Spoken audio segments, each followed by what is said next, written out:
नमस्कार, मी मोनिका आणि पुन्हा एकदा तुमच्या सर्वांचं एका नवीन व्हिडिओमध्ये मी स्वागत करते। आज गुढीपाडवा आहे आणि तुम्हा सर्वांना आमच्यातर्फे गुढीपाडव्याच्या खूप खूप शुभेच्छा। हे वर्ष तुम्हाला सुख समृद्धीचं, समाधानाचं, ऐश्वर्याचं आणि भरभराटीचं जावो ही शुभेच्छा। तर आता आपल्या तिथीप्रमाणे आपल्या चॅनेलला आज 3रं वर्ष कंप्लीट झालेलं आहे। आपण आता 4थ्या वर्षात पदार्पण करणार आहोत। तर बरेचसे बदल गेल्या वर्षभरामध्ये झाले। तर ह्या वर्षी देखील प्रयत्न आहे की रेसिपी वगैरे चालू करायचा आणि त्याचबरोबर नवीन काही जे काही माहितीदायक व्हिडिओ आहेत ते तुमच्याबरोबर शेअर करायचे असे एक आहे। पण वेळेच्या अभावामुळे मला तितकंसं करता येत नाहीये, पण तरी पण मी आपल्या चॅनेलवरती काही ना काही अपलोड करायचा सतत प्रयत्न करत असते। तर आजच्या निमित्ताने देखील आज पाडव्याचं औचित्य साधून देखील मी असाच एक खास आपण व्हिडिओ घेऊन आलेलो आहोत। तर तो व्हिडिओ आपण काय असणार आहे साधारण? मला काय माहिती आहे, तूच सांग काय असणार आहे। बरं, तर व्हिडिओमध्ये साधारण आज आपण बघणार आहोत की आपले जे मराठी पारंपरिक पदार्थ आहेत, म्हणजे आपले बरेचसे आहेत जे आपण बहुतेक सणांना आपल्याकडे केले जातात, तर ते पदार्थ आपण बघणार आहोत। बरं, या पदार्थांची रेसिपी मी दाखवणार नाहीये, ते पदार्थ ऑलरेडी मी करून ठेवलेले आहेत। फक्त ते आपण पानावरती किंवा ताटामध्ये कसे वाढायचे जेवताना ते आपण ह्या व्हिडिओमध्ये पाहणार आहोत। चला, तो व्हिडिओला आपण सुरुवात करूया आणि हा व्हिडिओ शेवटपर्यंत पहा। तर पुन्हा एकदा आमच्यातर्फे तुम्हा सर्वांना गुढीपाडव्याच्या हार्दिक शुभेच्छा।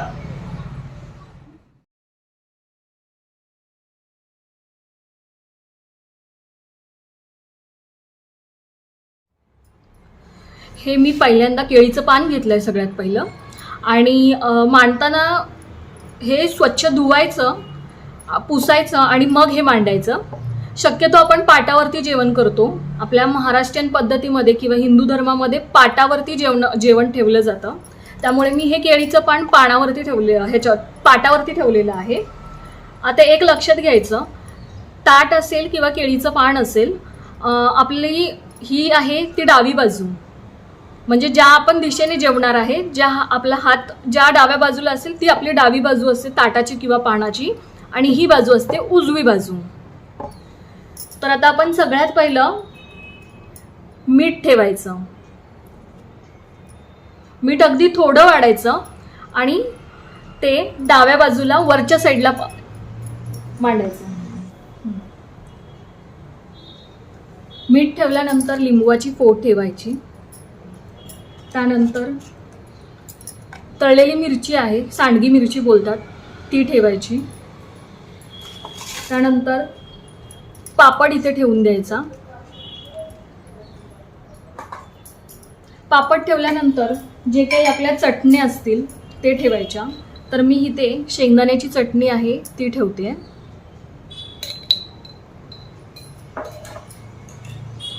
हिरवी आपली चटणी असते ती देखील आपण इथे ठेवू शकता। त्याच्यानंतर कोशिंबीर वाढायची आहे।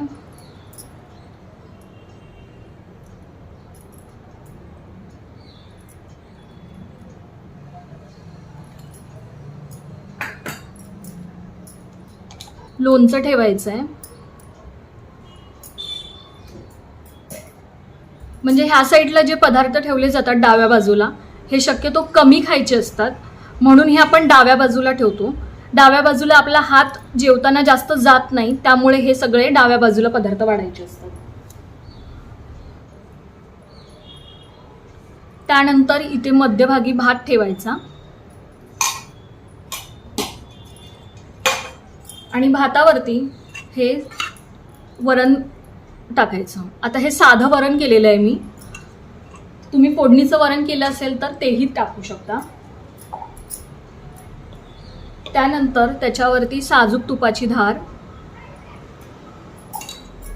मग अशी हा माझा मठ्ठा राहिला होता जो आपल्या डाव्या बाजूला येतो, तो मी इथे ठेवलाय।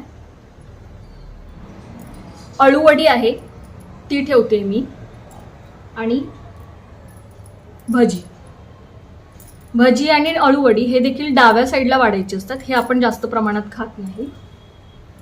श्रीखंड वाढतोय।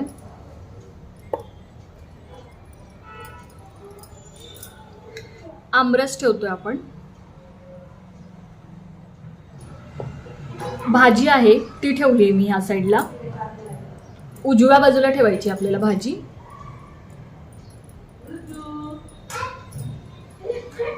त्यानंतर पुरणपोळी आहे ती ठेवली आणि पुऱ्या केलेल्या आहेत त्या पुऱ्या ठेवलेल्या आहेत. बटाट्याची भाजी आहे ती लावते इथे.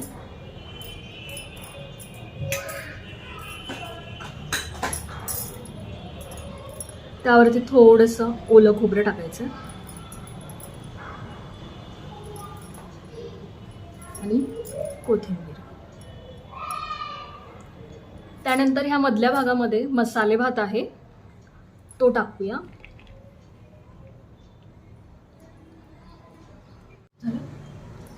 त्यानंतर सगळ्यात शेवटी पाण्याचा ग्लास आपण इथे ठेवणार आहोत.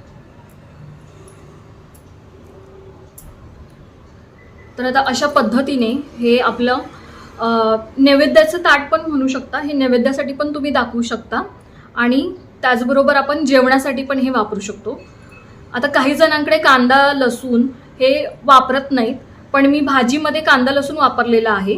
म्हणजे आमच्या भागामध्ये कांदा लसूणचं नैवेद्य दाखवलं तरी चालतो. त्यामुळे मी हीच थाळी आता माझ्या गुढीला दाखवणार आहे आणि माझ्या घरातले जे देव आहेत त्यांना दाखवणार.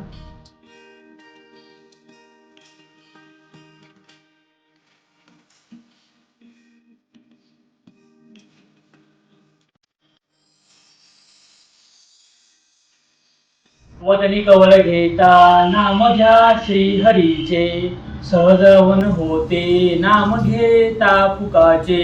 जीवन करी जीवित्वा अन्न हे पूर्ण ब्रह्म, उदर भरण नोहे जाणीते यज्ञ कर्म.